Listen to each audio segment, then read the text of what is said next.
ভারতীয় আধিপত্যবাদের বিরুদ্ধে ১১ দফা হুম। দাবিতে রাজধানীর ভারতীয় দূতাবাস অভিমুখে মশাল মিছিল করেছে বাংলাদেশ আজাদ পার্টি।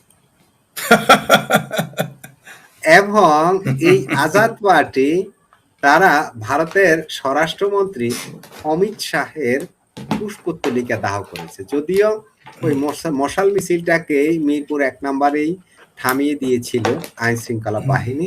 সেখানে তারা অমিত শাহের পুষ্পতলিকা দাহ করেছে। প্রশ্ন হলো, বাংলাদেশ এবং ভারতের মধ্যে ইউনূস সরকারের সময় যে টানাপোড়েন ছিল, সম্পর্ক যে তিক্ত সম্পর্ক তৈরি হয়েছিল, সেটা অনেকটা প্রশমিত হওয়ার একটা লক্ষণ আমরা বিএনপি সরকার শপথ নেওয়ার পর থেকে আমরা দেখে আসছিলাম। সেখানে বর্তমান পরিস্থিতিটা আসলে কি, যে ভারত দূতাবাস অভিমুখে এই ধরনের মশাল মিছিল এবং ভারতের স্বরাষ্ট্রমন্ত্রীর পুষ্পস্তলিকা দাহ, আপনি কিভাবে দেখেন এই বিষয়গুলো? ধন্যবাদ আপনাকে। ফরিদ ভাই, সেই সাথে আপনার দর্শকদের সালাম, নমস্কার এবং শুভেচ্ছা। আপনি যে পার্টির নাম বললেন, কি যেন বজ্জাত পার্টি নাকি কি যেন পার্টি, কই থেকে কই ভুইফুর পার্টি তৈরি হয়ে আসে। এটা হচ্ছে বাংলাদেশ আজাদ পার্টি। ও বাংলাদেশ, ওটা আসলে নাম হবে বাংলাদেশের পাকিস্তানি বজ্জাত পার্টি। কিসের আজাদ পার্টি, আজাদ পার্টি? এই সমস্ত ফালতু সংগঠন, ভুইফুর সংগঠন, বাংলাদেশে বর্তমানে যত কিছু ভুইফুর সংগঠন দেখতেছেন এই মুহূর্তে, সবগুলোই হচ্ছে জামাতের A team, B team, C team, D team. এমনকি জামাতের হইলো কোটটাই পরা টিম হইলো খোদ বিএনপি। তো এইগুলো এগুলো তো বলবে এরা কুশপুত্তলিকা দাহ করছে, অথচ তারা আবার কুশপুত্তলিকা হারাম হারাম মনে করে, তারাই আসছে কুশপুত্তলিকা দাহ করতে। আর আপনি যেটা বললেন যে অনুপ্রবেশকারীকে সে পাঠাবে ভারত, ভারত তা বাংলাদেশের ১ কোটি মানুষকে কেন পালবে, কি কারণে পালবে? আপনি পালবেন? আমি পালবো? বাংলাদেশের রোহিঙ্গা ১২ লক্ষ আসছে, সেইখানে তো গিয়ে আমার ভাবির পোলাদের আধিপত্যবাদ বিরোধী মিছিল করতে দেখি না। সেইখানে তো আমরা তো ভারত অভিমুখী আধিপত্যবাদী মিছিল করতে শুনলাম না কোনোদিন, যে বার্মার আধিপত্যবাদী মিছিলের নেতৃত্ব দিচ্ছে চামরানাই পীর। বরং আমরা উল্টা দেখেছি যে রোহিঙ্গাদের স্বাগত জানিয়েছে তখন আওয়ামী লীগ, বিএনপি, জাতীয় পার্টি, জামাত, হেফাজত, চামরানাই পীর, চামড়া সারা পীর, এমনকি আমার সাধের সংগঠন হলো গণজাগরণ মঞ্চ, আমরা সবাই ওয়েলকাম জানিয়েছি তখন।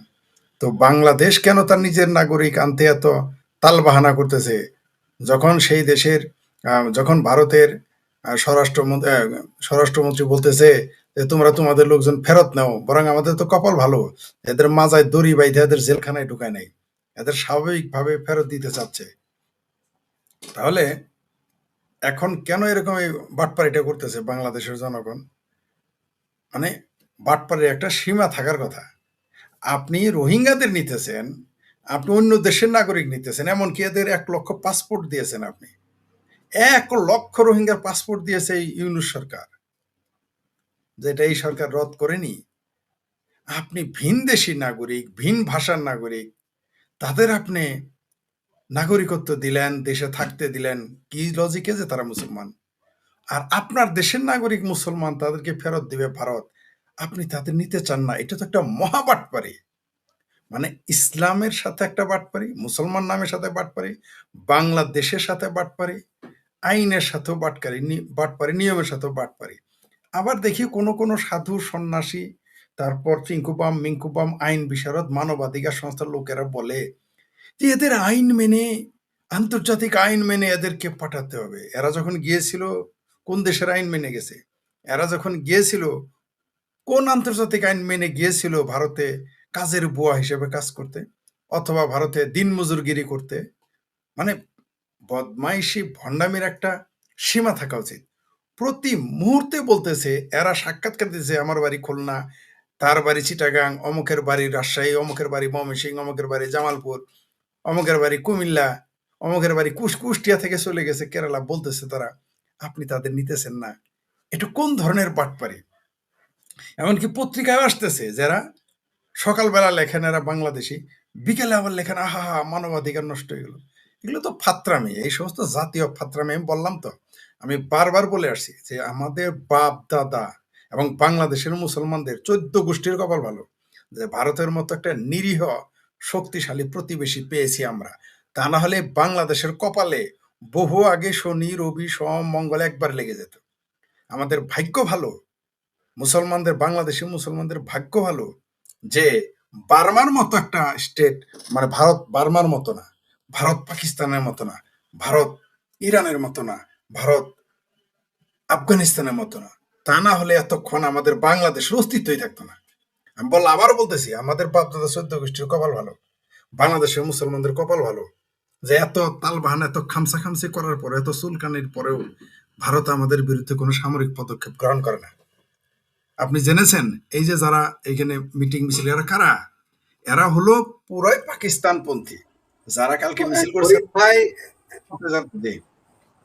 ফরিদ ভাই বলেন। একটি ইনফরমেশন দেই যে মিছিলটা যে ভারতীয় দূতাবাস অভিমুখে যে মিছিলটা হলো, এই মিছিলের নেতৃত্বে যারা ছিলেন তাদের মধ্যে অন্যতম হচ্ছেন ব্রিগেডিয়ার জেনারেল অবসরপ্রাপ্ত হাসিনুর রহমান। উনি কি ব্রিগেডিয়ার জেনারেল হয়েছিলেন কিনা আমি জানি না।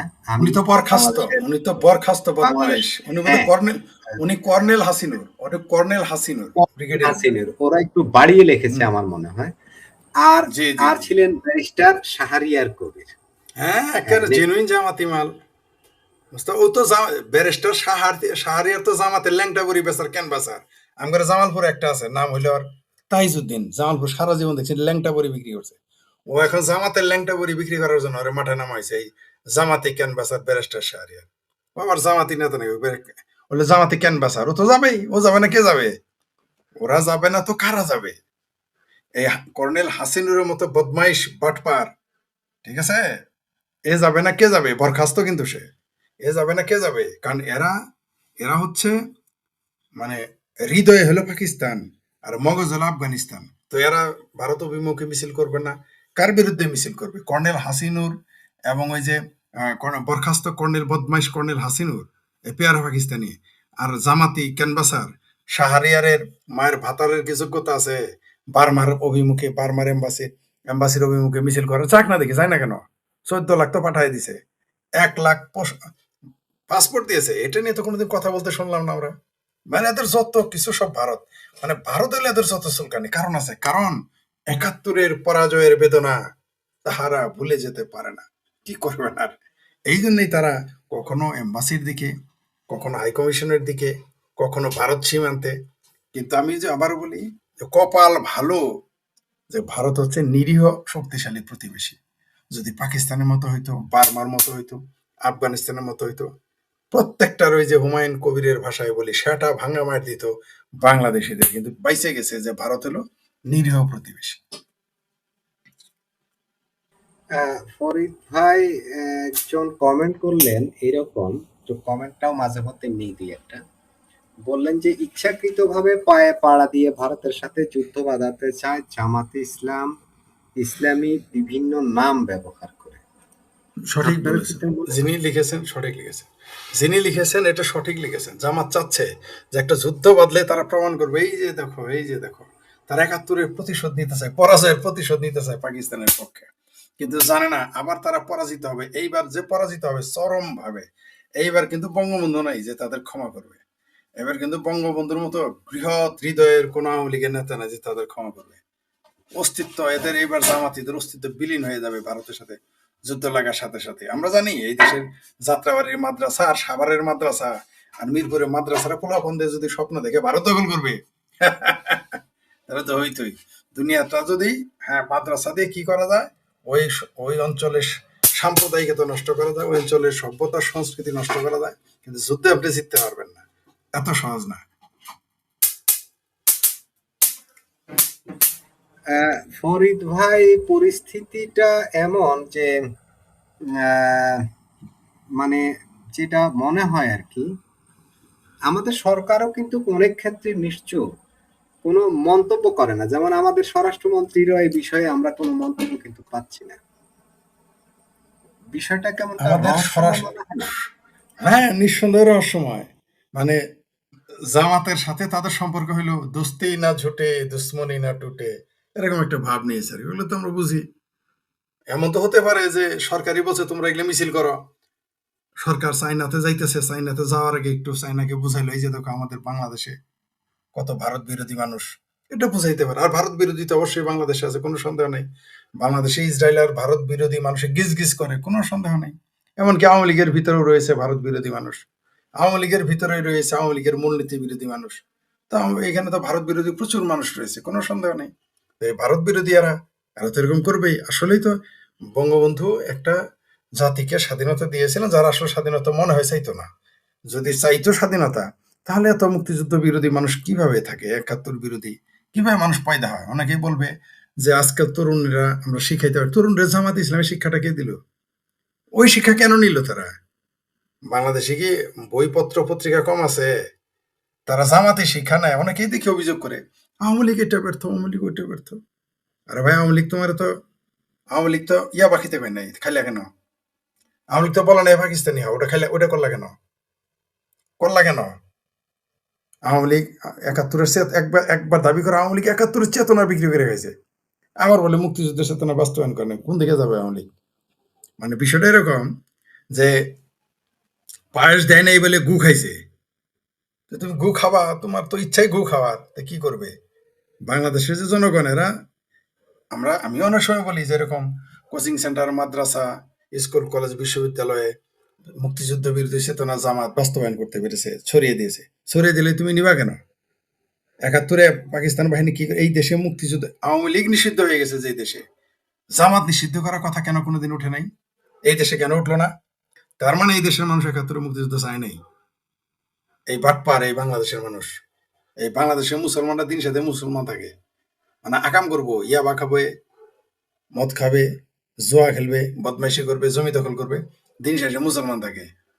এবং ওই চেতনা থেকেই এই দেশের মানুষ একাত্তরের যে স্বাধীনতা বিরোধী তাদের ক্ষমা করে দেয়। নইলে বীর বিক্রম যে ব্যক্তিটি এখন বসে আছে স্পিকারের পদে, তিনি একজন বীর বিক্রম মুক্তিযোদ্ধা।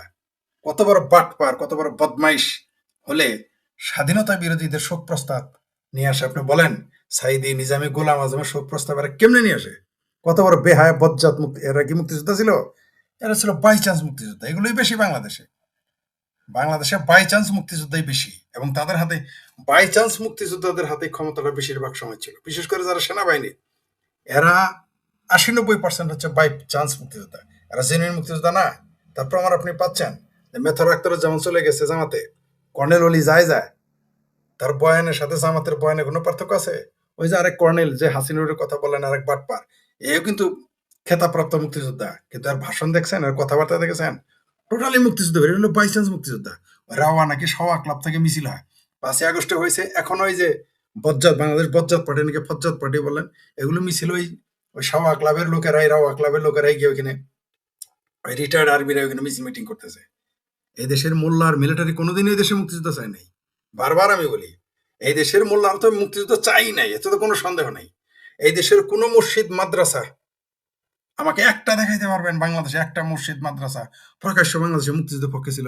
গোপনেও ছিল না, আপনি দেখাইতে পারবেন না, ছিল না। যেমন বাংলাদেশের কোনো মুসলিম কান্ট্রি, মুসলিম অধ্যুষিত দেশ একটাও বাংলাদেশের পক্ষে ছিল না। শুধু তাই না, আপনি ভারতে কি মুসলমানদের আমাদের পক্ষে মিছিল করতে দেখেছেন? শুনেছেন কোনোদিন? কোন ইতিহাসের বই দেখেছেন যে ভারতের মুসলমানেরা আমাদের পক্ষে ছিল? না, ছিল না, এখনো নেই। এটা একটা আমাদের জন্য দুর্ভাগ্য যে মুসলমানেরা তাদের নিজেদের মুক্তিযুদ্ধের ব্যাপারে তারা তারা বিপরীত দিকে অবস্থান। আপনি চিন্তা করতে পারেন যে পাকিস্তান আমাদের কি ভয়ঙ্কর ক্ষতি করলো, তারপরেও ৩০ লক্ষ মানুষ হত্যা করলো, অগণিত নারী ধর্ষণ করলো। আবার ওই যে জামাতি ক্যানভাসার তো বলেই দিয়েছে যে বাংলাদেশে নাকি ধর্ষণ করেছে ইয়েরা, ভারতীয় বাহিনীরা। কয়দিন পরে বলবে যে ৩০ লক্ষ হত্যা করেছে ভারতীয় বাহিনী, এটা বলবে এরা। শুধু তাই না, আমি বলেছি তো, এই জামাতিরা বাংলাদেশের যে কোনো কিছু, বাংলাদেশে যদি বৃষ্টি না হয় ভারত দেয়, বাংলাদেশে যদি ঝড় হয় ভারত দেয়, বাংলাদেশে যদি তুফান হয় ভারত দেয়। শুধু একটা কথা বলা বাদ রাখছে যে বাংলাদেশে যে মাদ্রাসাগুলোতে যে বলৎকার হয় এগুলোর জন্য ভারত দেয়, এই একটা কথা বলা শুধু বাদ রাখছে। এটাও কয়েকদিন পরে হয়তো বলা শুরু করবে। যদি মনে করেন আপনি কোনোভাবে চাপ দেন, মানে জাতীয় এবং আন্তর্জাতিক ভাবে চাপ পড়ে যে মাদ্রাসায় বলৎকার হচ্ছে, এগুলো বন্ধ করো বা এগুলো নজরদারিতে আনো, তখনই দেখবেন বলে ফেলবে এটা ভারতীয় ষড়যন্ত্র। কই মাদ্রাসায় বলৎকার হয় ভারতের কারণে, বা ভারত করায় টাকা দেয় মৌলবীতে, দেখলে বলা শুরু করবে। এদের পক্ষে সবই সম্ভব। আপনি দেখেন না, এই বেহায়া বেলাজ, ওই খেলাফতি, এই যে ৫০১ নম্বর মৌলবী, মানে নবী রাসূল পর্যায়ে হয়ে গেছে, তার জন্য মিছিল হয়। কত বড় পাটপার, কত বড় মিথ্যক, কত বড় ধোঁকাবাজ! আপনি দেখতেছেন না এই পাটপারটা এখন? কত লম্বা লম্বা করে ফিরিস্তি দেয় আর তার পক্ষে মিছিল হয়। লম্পটের পক্ষে আজকাল মিছিল হয়। শুধু খেলাপথ না, জামাতেরাও দেখেছেন যে তাদের তাদের যখন ছাত্র শিবির নষ্টামি করে বদামি করে ধরা পড়ে, তখন আল্লাহ রসুল এবং নবীদের সাহাবিদের নিয়ে আসে যে এরাও এগুলো করতো। এরা এরকম বদমাইশ। তো এরা, ওদের কথা বাদ দিলাম, এরা স্বাধীনতা বিরোধী।